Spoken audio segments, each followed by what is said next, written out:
Bagong gawang tulay mga kapatid dito sa Iran, mga na nagdudugtong sa dalawang city o syudad mga tol ay winasak ng Estados Unidos mga tol. Pag-usapan natin to. I'm just a young nigga chillin' on a block. First time I seen ice was a So meron tayong balitang panonoorin dito sa 24 oras mga tol. Kasama na rin dito yung pag-veto o pagkontra ng China doon sa kahilingan ng Arab nations na gamitan na ng puwersa etong Strait of Hormuz para mabuksan na. So kasama yan mga tol sa pag-uusapan natin ngayon. Pero eto may mga bagong update no sa patuloy na nangyayaring bakbakan o digmaan dito sa pagitan ng Estados Unidos, Iran at saka Israel no. Kasama na dyan yung iba pang mga proxies nila katulad ng Lebanon, Yemen mga tol. Pag-usapan natin to. Kasunod ng babala ni US President Donald Trump, natitindi pa ang pag-atake sa Iran sa susunod na 2 o 3 linggo. We're going to bring them back to the Stone Ages where they belong. So ito yung sinabi niya mga kapatid, mainit na banta, matinding banta ni US President Donald Trump. Ibabalik daw nila ang Iran sa panahon ng Stone Ages, no? Yung mga puro bato pa. At ayon nga rito sa report mga tol, pinakamataas na tulay sa rehiyon na nasa Iran inasinta ng US at Israel airstrike, no? We're going to bring them back to the Stone Ages where they belong. Inasinta ng airstrike ang isang tulay sa Iran na kumukonekta sa Tehran at lungsod ng Karaj dahilan upang may mga masugatan. Ito pa naman ang pinakamataas na tulay sa Middle East at pinasinayaan ngayong taon lang. Pinakamataas na tulay sa Middle East at pinasinayaan ngayong taon lang mga tol, bagong-bago pa lang. 2026 no, pinasinayaan tong tulay na to, sinira na ngayon ng Amerika. Ito yung nagdudugtong daw sa dalawang lungsod no, sa Tehran at saka dun sa isa, ano ba yun? At lungsod ng Karaj dahilan upang may mga masugatan.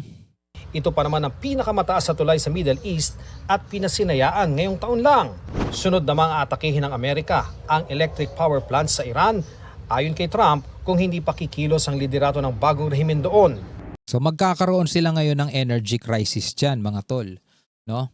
Mahirap na yon dahil damay-damay na lahat dyan. Siguro magkakaroon din ng matinding blackout dyan mga tol kapag tinira ng Amerika yung mga power grid ng Iran. Pero ang banta naman dyan ng Iran kapag ginawa daw yan ng Amerika is wawasakin naman daw nila mga tol yung ibang mga facilities naman dito sa Gulf region, sa ibang mga Gulf countries tulad ng mga desalination facilities. Baka nga pinangangambahan nga baka daw targetin ng Iran yung mga water facilities, yung mga desalination facilities nila kung saan nagko-convert ng tubig dagat para maging drinking water. Mahirap yun mga kapatid para dyan sa lugar na yan, lalo-lalo na halimbawa sa UAE, sa Saudi, kasi talagang ang inaasahan nila mga tol para magkaroon sila ng maiinom doon at malinis na tubig is yung mga facilities na yun.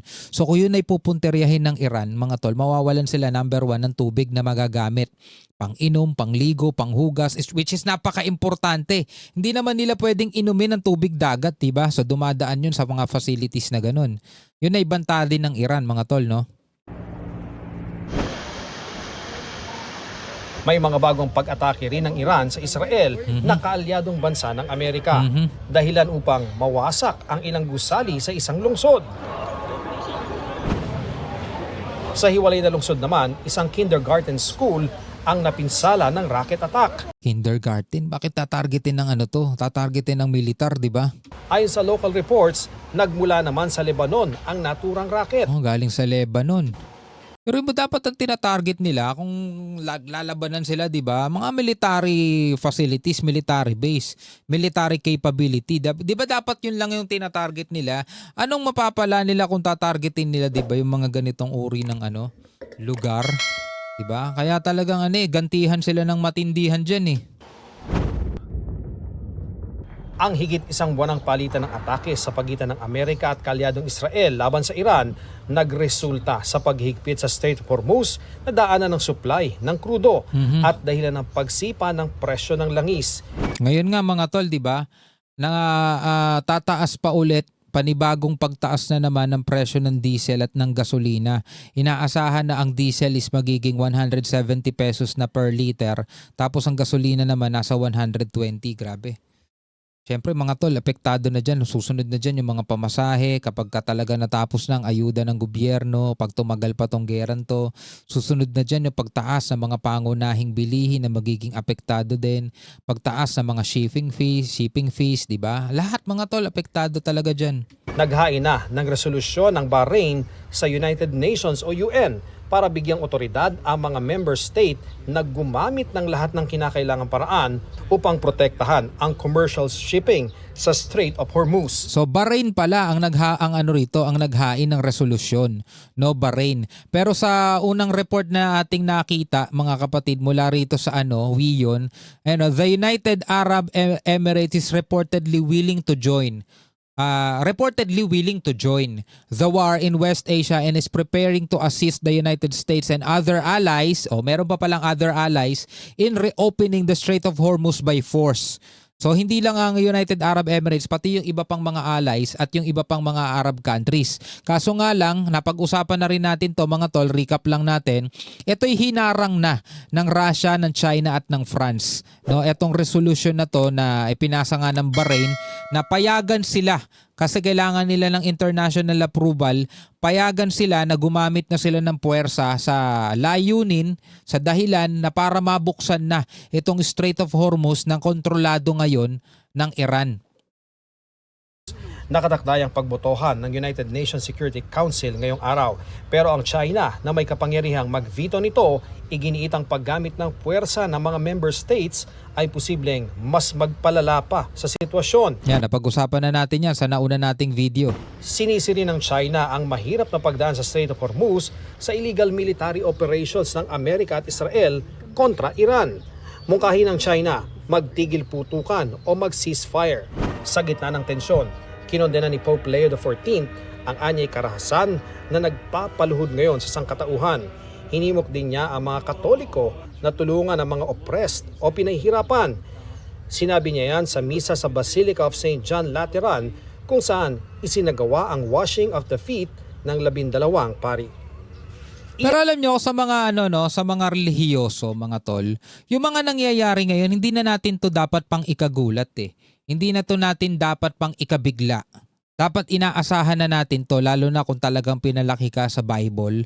Kasi ito, meron akong papakita sa inyo Ito sa mga pamilyar na rito at sa mga nagbabasa ng Bible, mga kapatid, lahat ng mga nangyayari ngayon is nakasulat na yan sa Biblia. Sabi rito mga kapatid sa Mateo 24, habang siya ay nakaupo sa bundok ng mga Olibo, ang kanyang mga alagad ay lumapit sa kanya ng bukod. Sinabi nila, sabihin mo sa amin kailan mangyayari ang mga bagay na ito. Ano ang tanda ng iyong pagdating at ang mga tanda ng katapusan ng kapanahunang ito? Sabing ganon mga tol. Sumagot si Jesus. Ito na. Sumagot si Jesus sa kanila. Mag-ingat kayo na hindi kayo mailigaw ng sinuman. Ito ay sapagkat maraming darating sa aking pangalan. Sasabihin nila, ako ang Mesiyas. At marami silang ililigaw. Maririnig na ninyo ang mga digmaan at mga bali-balita na mga digmaan. Ngunit huwag kayong mabalisa sapagkat ang mga bagay na ito ay kinakailangang mangyari. So lahat ng mga nangyayari ngayon mga tol, yung mga nababalitaan nating balita ng mga digmaan, mga umaalingaw na digmaan ay kailangan mangyari, sabing ganon. Ngunit hindi pa ito ang wakas. Ito ay sapagkat babangon ng isang bansa laban sa isang bansa. Ayan na nga, bansa laban sa isang bansa. Diba? At babangon ng isang paghahari laban sa isang paghahari. Magkakaroon ng mga taggutom, mga salot, mga lindol sa iba't ibang dako. Ang lahat ng mga ito ay pasimula ng sakit na nararamdaman ng isang babaeng manganganak. Ay grabe yun.